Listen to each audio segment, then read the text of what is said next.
नमस्कार साथियों। तो आज है 7 जून 2026। दोस्तों कल 8 जून सोमवार से फिर से एक नया हफ्ता खुलने जा रहा है। तो चलिए कल सोमवार बाजार खुलने से पहले चर्चा करेंगे इस वीडियो में कुछ ऐसे इंपॉर्टेंट की फैक्टर्स जो कि कल बाजार को सच में ट्रिगर कर सकता है। कुछ देखिए शेयर मार्केट से रिलेटेड अपडेट है, कुछ जियोपॉलिटिकल अपडेट है। तो चलिए शुरुआत करते हैं दोस्तों शेयर मार्केट से रिलेटेड अपडेट से। अच्छा, सबसे पहले मैं आपके सामने ओपन किया द इकोनॉमिक टाइम की वेबसाइट। यहाँ पे देखिए कुल मिला के 5 ऐसे की फैक्टर्स मेंशन किया जो कि बाजार को ट्रिगर कर सकते हैं। आइए यहाँ पे अब फटाफट फॉर्मली देख लेते हैं कि कौन कौन से की फैक्टर मेंशन किया, उसके बाद हम बाकी चर्चे पे चलेंगे। अच्छा, सबसे पहला जो की फैक्टर मेंशन किया वीक ग्लोबल क्यूज, और ये 100% सच है। मतलब फ्राइडे देखिए इंडियन मार्केट में कोई बहुत बड़ा डिक्लाइन या गिरावट नहीं हुआ था, थोड़ा बहुत वॉलेटाइल था, थोड़ा बहुत वीकनेस था, बट क्लोज होने के बाद रात में जब यूएस मार्केट ओपन हुआ, अरे बाप रे, पूरा रुला दिया। मतलब सीरियसली कह रहा हूँ, नैस्डैक कंपोजिट लास्ट एक साल की इंट्राडे में इतना ज्यादा गिरा, 4-4.5% के आसपास। डॉ जोन्स उतना नहीं गिरा, बट नैस्डैक सीधा 4% को पिट गया। और जिस वजह से क्या हुआ, हमारे जो गिफ्ट निफ्टी की फ्यूचर वो लगभग 1.5% के आसपास ड्रॉप हो गया था, बट वो फ्राइडे नाइट की बात है। ठीक है, तो ये सबसे पहला की फैक्टर यहाँ पे मेंशन किया। आइए फटाफट नोट करते हैं। अच्छा, दूसरा जो की फैक्टर मेंशन किया है आरबीआई की पॉलिसी इंपैक्ट, और ये सच है। देखिए आरबीआई इस बार सबसे पहली फैक्टर क्या है कि देखिए जो रेपो रेट है उसको अनचेंज रखा, और इकोनॉमी को सपोर्ट करने के लिए बहुत सारे पॉलिसीज में बदलाव किया। जैसे कि एनआरआई का जो लिमिट था इन्वेस्टमेंट की उसको इंक्रीज कर दिया, उसको बढ़ा दिया। दूसरा जो कैपिटल गेन टैक्स, ठीक है, उसको हटा दिया है, खास करके गवर्नमेंट सिक्योरिटीज में। ऐसा नहीं कि इक्विटी मार्केट में, बट कुछ तो यहाँ पे चेंज किया ना। ये देखिए जो टैक्स रिलीफ दिया है फॉरेन इन्वेस्टर के लिए गवर्नमेंट सिक्योरिटीज में, तो काफी हद तक हमें बदल किया है, जो कि एक बड़ा एक्स फैक्टर बन सकता है, खास करके मैं कहूंगा बैंकिंग सेक्टर के लिए इंपॉर्टेंट है। ओके, अच्छा फिर आ जाइए दोस्तों, तीसरा फैक्टर मेंशन किया, हाँ, एफआईएस। जून का सिर्फ एक हफ्ता खत्म हुआ, टोटली वाइप्ड आउट कर दिया एफआईएस ने, मतलब पूरा वैल्यूएशन। आगे हम उस बारे में भी चर्चा करेंगे। और चौथा फैक्टर मेंशन किया ईरान यूएस टेंशन। अब देखिए ईरान यूएस टेंशन ना, मतलब हर रोज अच्छा बुरा न्यूज आ रहा है। आप एग्जैक्टली ये नहीं कह सकते कि मतलब इस न्यूज के कारण मार्केट 100% ऊपर ही जाएगा या इस न्यूज के कारण 100% नीचे ही आएगा। बट कुल मिला के मैं कहूंगा एक चीज कि देखिए शुक्रवार रात को जितना खराब स्थिति था ना, वो धीरे धीरे करके आज की डेट में थोड़ा सा तो कम हुआ है। और आगे दोस्तों इस बार में हम कुछ जो नया अपडेट है उस पर चर्चा भी करेंगे। ठीक है, तो इसका हम थोड़ा साइड करते हैं। अच्छा, स्किप करके पांचवा फैक्टर मेंशन किया बॉन्ड डील, ये भी सही है। यूएस की जो बॉन्ड डील है वो अभी फिलहाल पीक में चल रहा है पिछले कुछ सालों की। और कुछ टेक्निकल फैक्टर, खैर यहाँ पे कुछ फॉर्मल पॉइंट मेंशन किया है। अच्छा याद रखना दोस्तों, अगले हफ्ते कुछ इंपॉर्टेंट मतलब बहुत वाइटल इकोनॉमिकल डेटा आउट होगा। उनमें से सबसे इंपॉर्टेंट है, जैसे कि लास्ट वीक पे हमने देखा था फ्राइडे के दिन भारत की जीडीपी डेटा आउट हुआ था Q4 की। सेम टू सेम भारत की सीपीआई इन्फ्लेशन डेटा आउट होगा मई महीनों की। और आई थिंक कि मुझे अलग से बताने की जरूरत नहीं है कि इस बार सीपीआई इन्फ्लेशन क्यों इतना इंपॉर्टेंट है, क्योंकि सरकार दोस्तों बहुत सारे चीजों पे जो रेट बढ़ाया है, चाहे कमर्शियल एलपीजी की बात करें या जो हम लोग घर पे यूज करते हैं, मतलब रेसिडेंशियल पर्पस जो एलपीजी है उसकी प्राइस बढ़ाया। Petrol, diesel, CNG, aviation turbine fuel, इसके प्राइस बढ़ाया गया था मई महीने, तो जिस वजह से बहुत इंपॉर्टेंट है।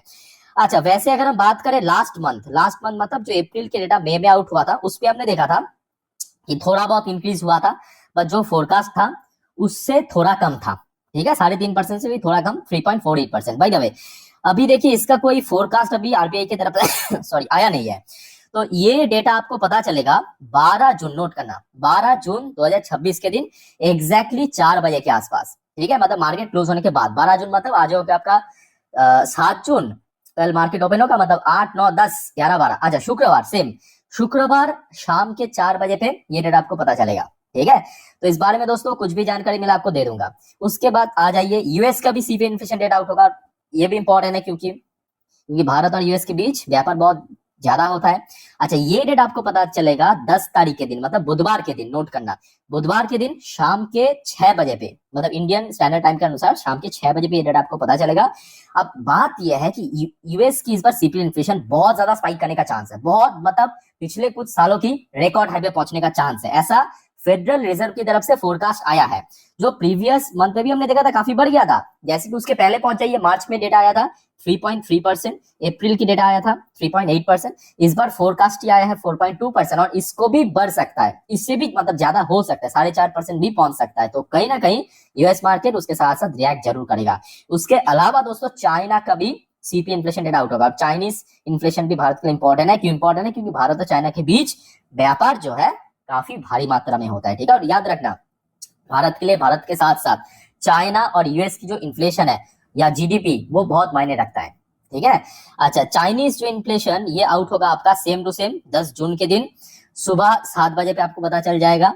और यहाँ पे जो फोरकास्ट आया है चाइनीज सेंट्रल बैंक के हिसाब से 1.3%, मतलब जो प्रीवियस मंथ पे था, अप्रैल पे था, उससे थोड़ा सा माइनरली इंक्रीज हो सकता है। लेट्स सी क्या होता है, आगे की डेटा आपको पता चल जाएगा, ठीक है। तो ये सब डेटा आते ही मैं आपको इन्फॉर्म कर दूंगा दोस्तों, सिर्फ आप मुझे फॉलो करते जाइए, इस चैनल को सब्सक्राइब करके रखिए।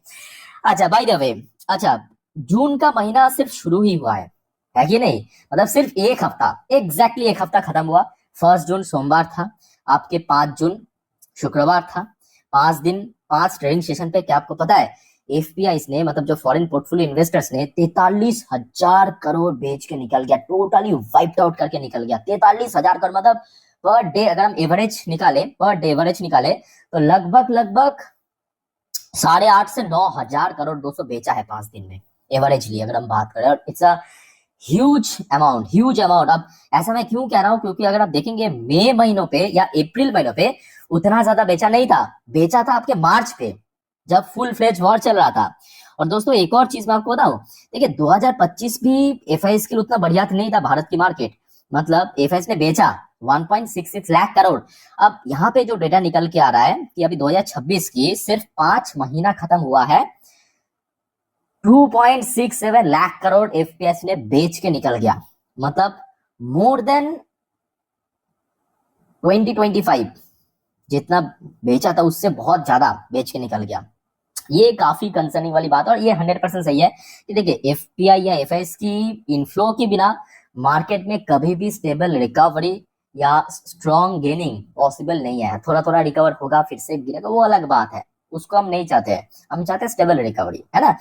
अच्छा, जो लास्ट डे बात कह रहा था आपको, ऑलरेडी आपको दे चुका, बस फॉर्मली आप देख लीजिए। डॉ जोन्स में 1.35% की ड्रॉप हुआ था, और नैस्डैक कंपोजिट की बात करें, इसमें लगभग 4.18% की ड्रॉप हुआ था लास्ट नाइट को। बट ये लास्ट नाइट की बात है, उसके बाद बहुत सारी चीज में बदलाव भी हुआ। बट एक मैं कहूंगा बड़ी बात यह है कि भारत के लिए जो मोस्ट इंपॉर्टेंट आज की डेट में क्रूड ऑयल की प्राइस, क्रूड ऑयल की प्राइस में लास्ट नाइट को लगभग 2% के आसपास गिरावट हुआ। और देखिए मेरे हिसाब से, अगर बात को ध्यान से सुनना, अगर कल सुबह अगर क्रूड ऑयल की प्राइस $95 पर बैरल को क्रॉस नहीं किया, तो इंडियन मार्केट में गिरावट होने का बहुत बड़ा कोई चांस नहीं है। याद रखना, अगर $95 पर बैरल इसको क्रॉस नहीं किया, ऊपर की तरफ मैं बात कर रहा हूं, तो बहुत बड़ा कोई गिरावट की चांस नहीं है। ऐसा मैं क्यों इतना मतलब कॉन्फिडेंटली कह पा रहा हूं, मैं आपको आगे बताता हूं, ध्यान से देखना। अच्छा, इंडियन करेंसी की वैल्यूएशन, ये भी आरबीआई की पॉलिसी शिफ्ट होने के बाद, मतलब जो पॉलिसीज में कुछ बदलाव किया, चाहे एनआरआई की जो लिमिट बढ़ाना, या एफआईएस के लिए जो गवर्नमेंट सिक्योरिटीज की में जो कैपिटल गेन टैक्स उसको हटा देना, तो हमने देखा इंडियन करेंसी की वैल्यूएशन भी काफी इंक्रीज हुआ। और दोस्तों अब आ जाइए, देखिए क्या है कि दुनिया भर की इक्विटी मार्केट जो है ना, वो संडे या मोस्टली सैटरडे क्लोज ही रहता है, बट जो क्रिप्टो मार्केट है वो 24/7 ओपन रहता है, मतलब चाहे सैटरडे संडे, कोई नेशनल इंटरनेशनल हॉलीडे, कोई फर्क नहीं पड़ता। और दोस्तों अभी मैं आपको दिखा रहा हूँ, ये 7 जून की अपडेट आप देख सकते हो, 7 जून की अपडेट है।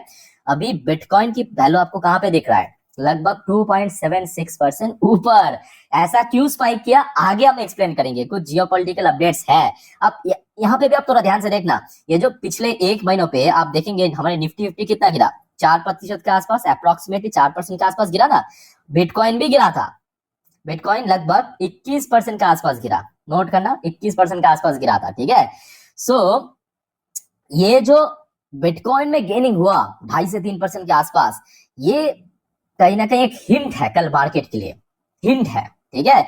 चलो अब क्यों बढ़ा है उसके ऊपर भी आपको लेके चलता हूं, बट एक छोटा सा रिक्वेस्ट दोस्तों आप सभी को करूंगा, दोस्तों अगर आपको वीडियो भी तक अच्छा लगा, इन्फॉर्मेटिव लगा, प्लीज वीडियो को लाइक करना और प्लीज दोस्तों चैनल को सब्सक्राइब करके जरूर रख दीजिएगा इस प्रकार की शेयर मार्केट जियो पॉलिटिकल अपडेट सबसे पहले तुरंत पाने के लिए। और दोस्तों आज रात की जो 10:30 की वीडियो आएगा इसको तो प्लीज मिस मत करना, जिस पर हम, क्योंकि कल मार्केट ओपन होने जा रहा है तो कल मार्केट प्रेडिक्शन जहां पे हम निफ्टी 50 बैंक निफ्टी की रेजिस्टेंस सपोर्ट या शेयर मार्केट से रिलेटेड सारे जानकारी दे दूंगा आज पूरे दिन की, ठीक है। प्लीज मिस मत करना और चैनल को दोस्तों सब्सक्राइब करके जरूर रखना और हर एक वीडियो फॉलो जरूर करना, क्योंकि मैं मेहनत से आप लोग के लिए वीडियो बनाता हूं तो आप देखते हो तो मुझे भी अच्छा लगता है। ओके अच्छा अब आ जाइए, जो जियोपॉलिटिकल फैक्टर के ऊपर अपडेट आया है उसके ऊपर लेके चलता हूं।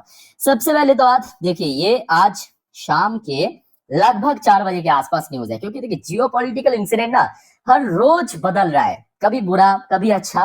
अभी देखिए जो माहौल है कुछ इस प्रकार की है, सुनने को आ रहा है कि ट्रम्प की जो एड है, ट्रम्प की एड काइंड ऑफ एडवाइजर आप कह सकते हो इसको, ठीक है। ट्रम्प की जो एड्स है hold secret talk with nuclear expert as US prepares for possible Iran negotiation. So maybe बी दोस्तों यूएस फिर से ईरान के साथ नेगोशिएशन में बैठ सकते हैं, खास करके न्यूक्लियर प्रोग्राम को लेके।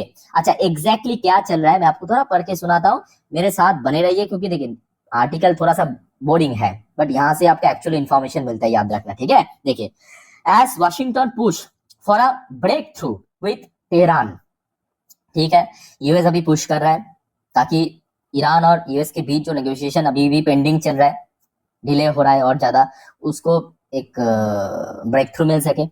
Two of US President Donald Trump closest advisor reportedly made a discreet visit to one of America's most important nuclear research facilities. Okay, यहाँ तक समझ आ चुका है, underscoring how seriously the administration is preparing for possible negotiation over Iran nuclear program. तो यहाँ पे अब सुनने को मिल रहा है कि यूएस भी दोस्तों बहुत ही ज्यादा चाहते हैं कि ये जो ईरान के साथ न्यूक्लियर प्रोग्राम को लेके कुछ यहाँ पे नेगोशिएशन हो जाए। ये पता भी चल रहा है क्योंकि अगर आप देखेंगे आज की डेट में जो सिचुएशन है ना, वो ना ईरान के लिए अच्छा है ना यूएस के लिए अच्छा है। हाँ, यहाँ पे फायदा यूएस को मिल रहा है, क्यों मिल रहा है? क्योंकि यूएस की जो डॉलर है वो स्ट्रांग हो रहा है। बट दूसरी तरफ दोस्तों जियोपॉलिटिकल प्रेशर, बट जो डोमेस्टिक प्रेशर आपको पता होगा, मैं आपको शुक्रवार के दिन रात में अपडेट भी दिया था कि यूएस की जो पार्लियामेंट, वहां से लगातार ट्रम्प को पुश किया जा रहा है कि जल्द से जल्द इस वॉर को मतलब स्टॉप किया जाए, खत्म किया जाए कैसे भी करके। तो कहीं ना कहीं प्रेशर तो है, मानना पड़ेगा। अच्छा दूसरी तरफ आप सुनने को मिल रहा है, ये भी आज की खबर है, पहले आप देख लीजिए, 7 तारीख की अपडेट है। Pakistan send message to Iran supreme leader amid effort to eases US Iran tension. अच्छा पाकिस्तान की तरफ से क्या कहा गया, मैं आपको जरा पढ़ के सुनाता हूँ। देखिए, पाकिस्तान की तरफ से कोई एक मिनिस्टर है, अभी फिलहाल ईरान पे पहुंचे हैं। आई एम इन ईरान, तो उन्होंने कहा I am in Iran, Iran पे हूं, to deliver a special letter from the commander of the army. किसको? कमांडर ऑफ द आर्मी को एक स्पेशल लेटर देने के लिए वहां पे पहुंचे हैं। And the prime minister of Pakistan to Ayatollah Sayyid Mojtaba Khamenei. तो मतलब पाकिस्तान की जो प्राइम मिनिस्टर है उनके तरफ से जो ईरान की सुप्रीम लीडर है खेमेनी, उनको भी एक लेटर भेजा है, ठीक है। तो ये एक मैं कहूंगा थोड़ा सा पॉजिटिव हिंट मिल रहा है। अच्छा दूसरी तरफ दोस्तों ये भी खबर मिला है कि आपको पता होगा सैटरडे सुबह, मतलब कल सुबह जो ईरान की तरफ से एक ड्रोन हमला, एक मिसाइल हमला हुआ था, आपको मैं कल अपडेट दिया था शाम के वक्त, रात पे, है ना।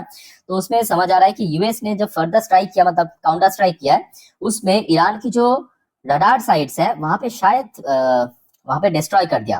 ओके, तो ये खबर मिला है। अच्छा दूसरी तरफ दोस्तों एक और मैं कहूंगा इंटरेस्टिंग रिपोर्ट आ रहा है सामने। दोस्तों आपको पता होगा ईरान बार बार दावा किया कि यूएस ने जो लगभग 24 बिलियन डॉलर की ईरानियन फंड या एसेट्स उसको फ्रीज करके रखा, उसको वापस दे दिया जाए, ये ईरान का दावा है। अब रिपोर्ट में दोस्तों ये सुनने को आ रहा है कि यूएस ट्रेजरी डिपार्टमेंट में यूज ईरानियन एसेट्स टू पे for damage of gulf allies. इसका मतलब क्या दोस्तों आपको पता होगा, गल्फ कंट्रीज में बहुत सारे यूएस बेस है और रिसेंटली ईरान ने उन सब बेस को या बहुत सारे गल्फ कंट्रीज की जो एसेट्स है उसको भी डिस्ट्रॉय कर दिया, तो नुकसान हुआ। तो यूएस ने अब सोच रहा है ये जो ईरान की पैसा है उसको ही, मतलब उस पे ही हम भरपाई करेंगे जो गल्फ नेशन में ईरान ने तबाही किया है या डिस्ट्रॉय किया है, ठीक है। तो कुल में आके दोस्तों इस प्रकार की सिचुएशन है, कुछ नेगेटिव अपडेट है but most of the chance है, मेरे बात को ध्यान से सुनना, मोस्ट ऑफ द चांस है अगर कल सुबह तक ऐसा ही माहौल रहा तो मार्केट रिकवर हो सकता है। फाइनेंस की ऐसी खबरों के लिए लगातार अपडेट रहें, चैनल को सब्सक्राइब करें, लाइक करें, गेट नोटिफाइड। Thank you.